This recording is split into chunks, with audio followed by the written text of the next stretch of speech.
କାହିଁକି ଶ୍ରେୟା କରିଥିଲେ ଡାକ୍ତର ଶୁଭେନ୍ଦୁଙ୍କୁ? ଆରେ ଆରେ ଇଏ ଅସଲ କଥା ତାହେଲେ ଏଇଠି ଆଉ ଆମେ ସିଆଡେ ଖୋଜିଲେ କୁଆଡେ ମିଳିବ?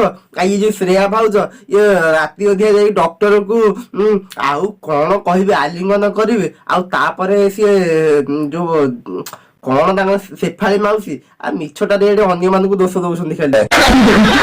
ହ୍ୟାଲୋ ହାଇ ନମସ୍କାର ଓଡ଼ିଶାବାସୀ, ଜୟ ଜଗନ୍ନାଥ। ସମସ୍ତଙ୍କୁ ସ୍ୱାଗତ କରୁଛି ମୋର ପୁଣି ଆଉ ଏକ ନୂଆ ଭିଡିଓରେ। ଆଶା କରୁଛି ଆପଣମାନେ ସମସ୍ତେ ଆଜ୍ଞା ଭଲରେ ଥିବେ। ମୁଁ ଆଜ୍ଞା ଭଲରେ ଅଛି, ପୁଣି ଜମା ଭଲ ନାହିଁ ଆଜ୍ଞା। ଛାଡ଼ନ୍ତୁ ଚାଲନ୍ତୁ ଭିଡିଓ ଦେଖିବା। ଏ ଶେଫାଳି ସରି ଶ୍ରେୟା ଭାଉଜ କଣ ରାତି ଅଧିଆ ଡକ୍ଟରଙ୍କୁ କରି ଆଲିଙ୍ଗନ କରିକି କଣ ହ୍ୟୁମାନ ସାଗରଙ୍କ ବିଷୟରେ କହିଦେଇଛନ୍ତି, ଆଉ ସେଥିପାଇଁ ତ ହ୍ୟୁମାନ ସାଗର ଏମିତି ହେଇଛନ୍ତି ଆଜ୍ଞା। ଏକଥା ଆମେ କହୁନୁ, ସେ ଶେଫାଳି ମାଉସୀ ନିଜେ ସୋସିଆଲ ମିଡିଆରେ ଖାଲି ପକଉଛନ୍ତି ଉଠଉଛନ୍ତି। ଆପଣ ଯଦି ନ ବିଶ୍ୱାସ କରୁଛନ୍ତି ଭିଡିଓଟି ପ୍ରଥମରୁ ଶେଷ ଯାଏଁ ଦେଖନ୍ତୁ। ଶେଫାଳି ମାଉସୀ କେମିତି ସୋସିଆଲ ମିଡିଆ ଖାଲି ପକଉଛନ୍ତି ଉଠଉଛନ୍ତି ସବୁ ଜାଣିପାରିବେ।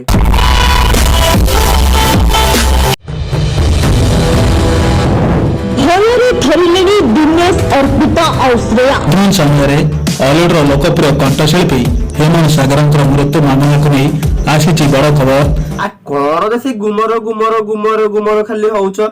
ପ୍ରକୃତ କଥାଟା ଆମକୁ କହୁନ, କଣ ହେଇଥିଲା କଣ ନାହିଁ? ଆଉ ଶ୍ରେୟା ମିଶ୍ର କେମିତି କୋଉଠି କେତେବେଳେ କାହାକୁ ହଗ କଲେ, ଆଉ ତାପରେ ଏଇ ହ୍ୟୁମାନ ସାଗର ମରିବା ପଛରେ କାହାର ହାତ ଅଛି ସେଇଟା ସିନା ଜାଣିବା ଆମ ଦରକାର ନିହାତି।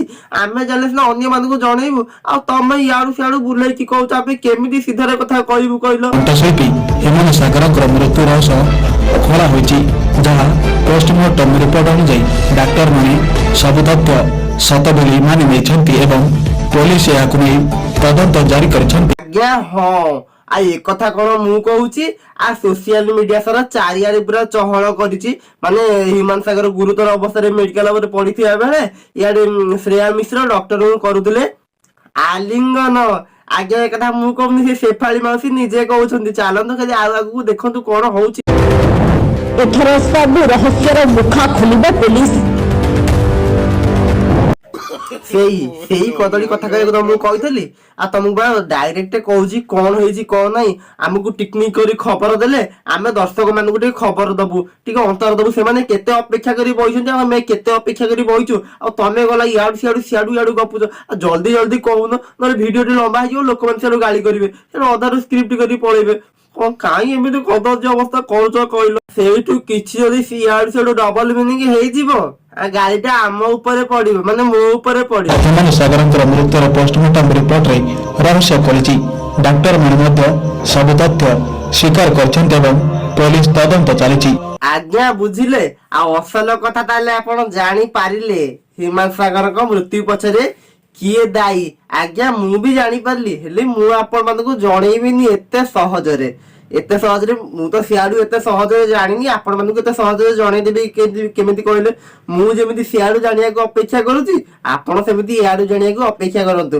ମାନେ ଏଇ ବୋହୁ ଶ୍ରେୟା ମିଶ୍ର ଡକ୍ଟରଙ୍କୁ ଆଲିଙ୍ଗନ କଲେ, ଇଏ ହକ୍ କଲେ, ତାପରେ ଇତ୍ୟାଦି। ମୁଁ ଏତେ କହିବାକୁ ଭିଡିଓରେ ଜାଗା ନାହିଁ, ଯଦି ଅଧିକ କରିବି ଲମ୍ବା ହେଇଯିବ ଇତ୍ୟାଦି।